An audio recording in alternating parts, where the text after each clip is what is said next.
नाशिक महानगरपालिकेच्या महापौर पदाच्या निवडणुकीत अखेर मोठा राजकीय पेच सुटलाय। भाजपच्या हिमगौरी अडके यांची महापौरपदी तर शिवसेना शिंदे गटाचे विलास शिंदे यांची उपमहापौरपदी बिनविरोध निवड करण्यात आली।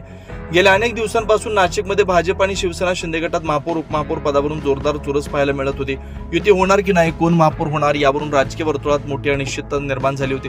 दरम्यान कुंभमेळा मंत्री गिरीश महाजन यांनी कोणाचे कुबड्या घेण्याची गरज नाही अशी स्पष्ट घोषणा केल्यानंतर युती होणार नाही अशी चर्चा जोर धरू लागली होती। त्याच पार्श्वभूमीवर भाजपने महापौर पदासाठी हिमगौरी अडके तर उपमहापौर पदासाठी मच्छिंद्र बाळासाहेब सानप यांची घोषणा केली होती। तसेच भाजपच्या नगरसेवकांना सहलीसाठी रवाना करण्यात आलं होतं। दुसरीकडे युती होणार नाही या अंदाजावर शिवसेना शिंदे गटाकडून प्रवीण तिदमे आणि विलास शिंदे यांनी आपले उमेदवारी अर्ज दाखल केले होते। त्यामुळे नाशिकमध्ये थेट लढत होण्याची शक्यता वर्तवली जात होती।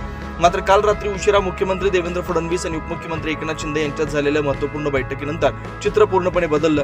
राज्यात अनेक ठिकाणी युती करून एकमेकांना पाठिंबा देण्याचा निर्णय झाला।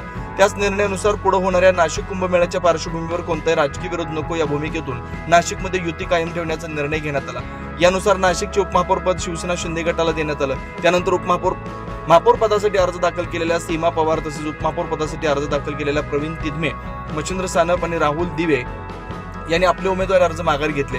अखेर कोणताही विरोधी अर्ज शिल्लक न राहिल्यानं नाशिक महानगरपालिकेच्या महापौरपदी हिमगौरी अडके आणि उपमहापौरपदी विलास शिंदे यांची बिनविरोध निवड जाहीर करण्यात आली। एकूणच ही संपूर्ण निवडणूक बिनविरोध पार पडली।